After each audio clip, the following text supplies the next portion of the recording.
I am honored to have Prime Minister Theresa May here for our first official visit from a foreign leader. This is our first visit, so great honor. The special relationship between our two countries has been one of the great forces in history for justice and for peace. And by the way, my mother was born in Scotland, Stornoway, which is Syria, Scotland.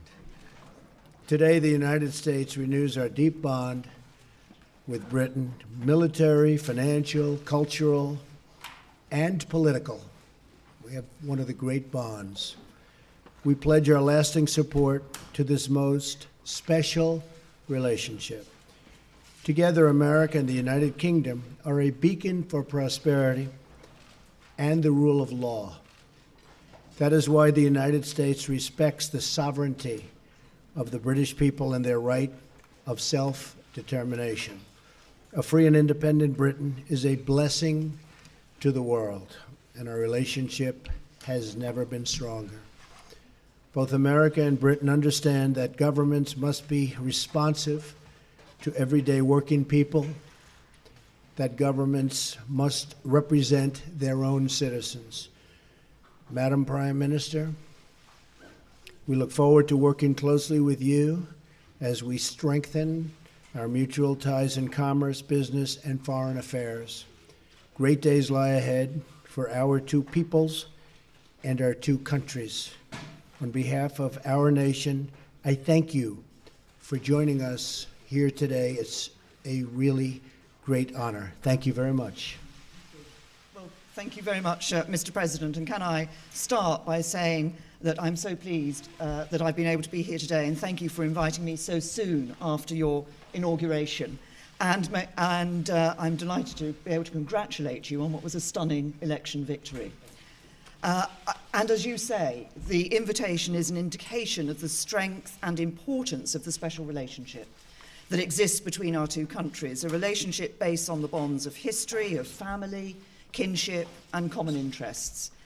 And in a further sign of the importance of that relationship, I have today been able to convey Her Majesty the Queen's hope that President Trump and the First Lady would pay a state visit to the United Kingdom later this year, and I'm delighted that the President has accepted that invitation.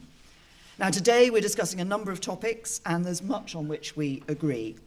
The President has mentioned foreign policy. We're discussing how we can work even more closely together in order to take on and defeat Daesh and the ideology of Islamist extremism wherever it's found. Our two nations are already leading efforts to face up to this challenge, and we're making progress with Daesh losing territory and fighters, but we need to redouble our efforts. And today we're discussing how we can do this by deepening intelligence and security cooperation, and critically by stepping up our efforts to counter Daesh in cyberspace. Because we know we will not eradicate this threat until we defeat the ideology that lies behind it. Our talks will be continuing later. I'm sure we'll discuss other topics, Syria and Russia. On defence and security cooperation, we're united in our recognition of NATO as the bulwark of our collective defence. And today, we've reaffirmed our unshakable commitment to this alliance. Mr. President, I think you confirmed that you're 100% behind NATO. But we're also discussing the importance of NATO continuing to ensure it is as equipped to fight terrorism and cyber warfare as it is to fight more conventional forms of war. And I've agreed to continue my efforts to encourage my fellow European leaders to deliver on their commitments to spend 2% of their GDP on defence so that the burden is more fairly shared. It's only by investing properly in our defence that we can ensure we're properly equipped to face our shared challenges together. And finally, the President and I have mentioned future economic cooperation and trade. Trade between our two countries is already worth over £150 billion a year. The US is the single biggest source of inward investment to the UK, and together we've around $1 trillion invested in each other's economies. And the UK-US defence relationship is the broadest, deepest, and most advanced of any two countries, sharing military hardware and expertise. And I think the President and I are ambitious to build on this relationship in order to grow our respective economies, provide the high-skilled, high-paid jobs of the future for working people across America and across the UK. And so we are discussing how we can establish a trade negotiation agreement, take forward immediate high-level talks, lay the groundwork for a UK-US trade agreement, and identify the practical steps we can take now in order to enable companies in both countries to trade and do business with one another more easily. And I'm convinced that a trade deal between the US and the UK is in the national interest of both countries and will cement the crucial relationship that exists between us, particularly as the UK leaves the European Union and reaches out to the world. Today's talks, I think, are a significant moment for President Trump and I to build our relationship, and I look forward to continuing to work with you as we deliver on the promises of freedom and prosperity for all the people of our respective countries. Thank you. Thank you very much. That's very nicely stated. Steve Holland. Where's Steve? Steve, yes. Thank you. You're going to be speaking tomorrow with the Russian president. Yes. What message would you like to convey to him? How close are you to lifting some of the sanctions imposed on Russia over its Ukraine incursion? What would you expect in return? And Prime Minister May, do you foresee any changes in British attitudes towards sanctions on Russia? Well, I hear a call was set up, Steve, and we'll see what happens. As far as the sanctions, very early to be talking about that. But we look to have a great relationship with all countries, ideally. That won't necessarily happen.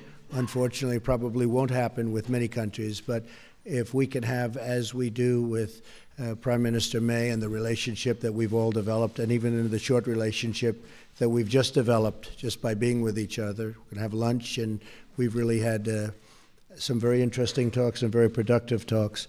But if we can have a great relationship with Russia and with China and with all countries, I'm all for that. That would be a tremendous asset. No guarantees, but if we can, that would be a positive, not a negative.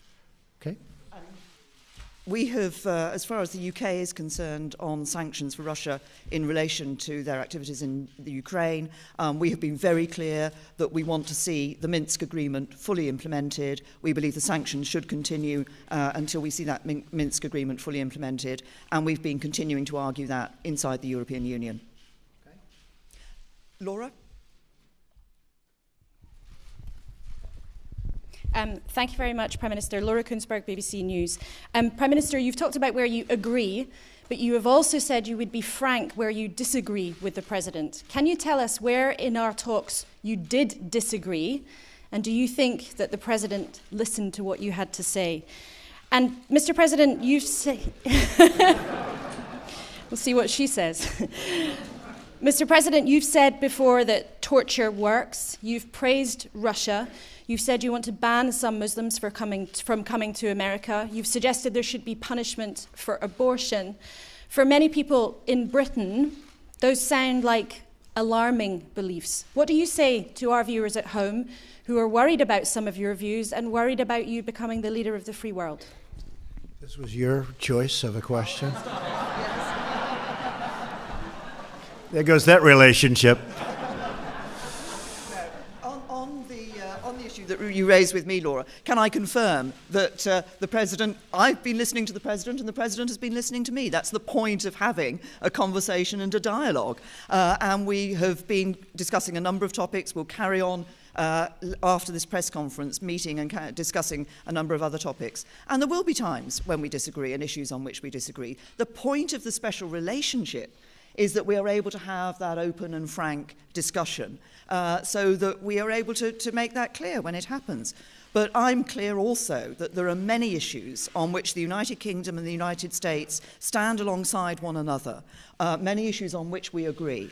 And I think, as I said yesterday in my speech, that we are at a moment now when we can build an even stronger special relationship, which will be in the interests not just of the UK and the United States, but actually in the interests of the wider world as well. Very good. We have a great general who has just been appointed Secretary of Defense, General James Mattis, and he has stated publicly that he does not necessarily believe in torture or waterboarding, or however you want to define it. Enhanced interrogation, I guess, would be a word that a lot of people would like to use. I don't necessarily agree, but I would tell you that he will override because I'm giving him that power. He's an expert. He's highly respected. He's the general's general. Got through the Senate very, very quickly, which in this country is not easy, I will tell you. And so I'm going to rely on him. I happen to feel that it does work. I've been open about that for a long period of time.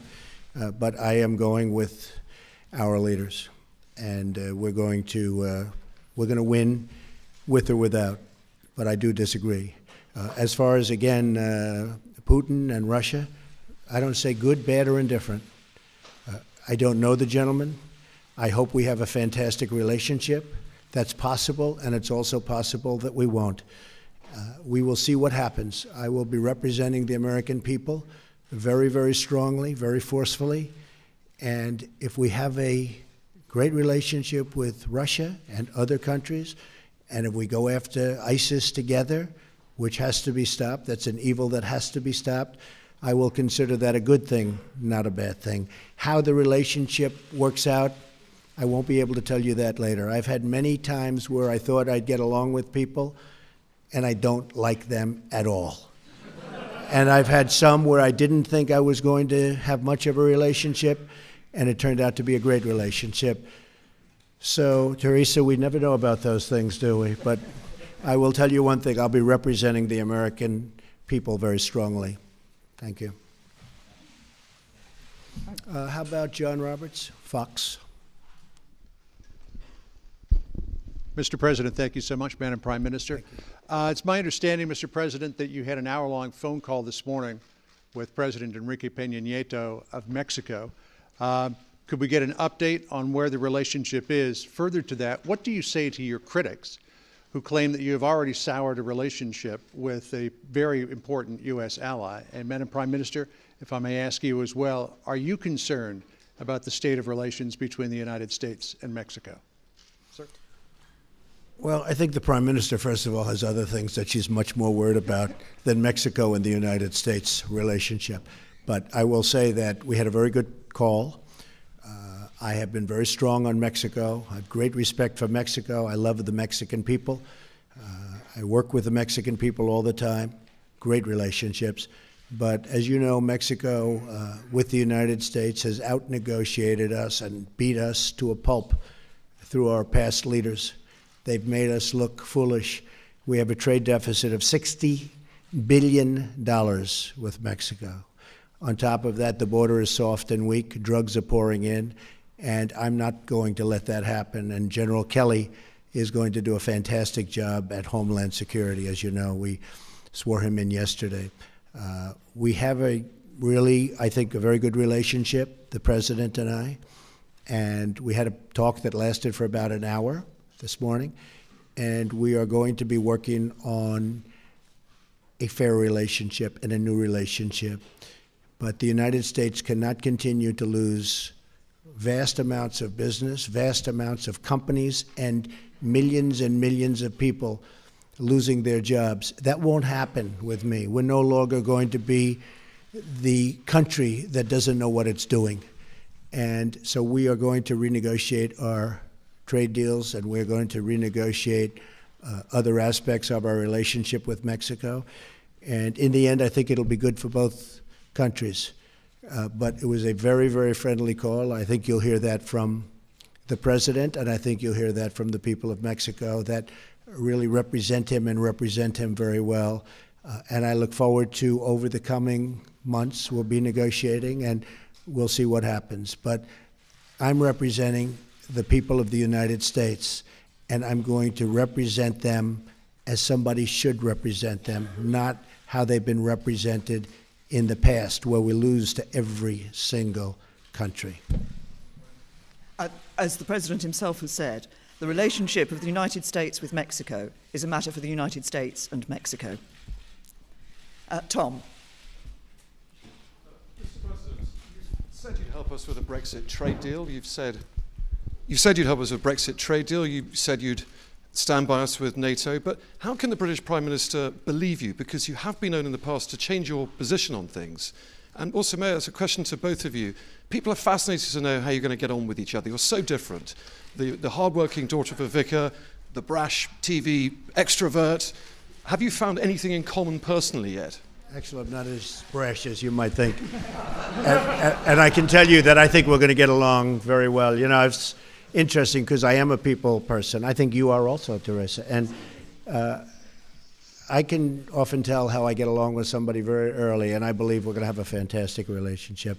Brexit, and I really don't change my position very much. If you go back and you look, my position on trade has been solid for many, many years, since I was a very young person, talking about how we were getting ripped off by the rest of the world. And I never knew I'd be in this position where we can actually do something about it.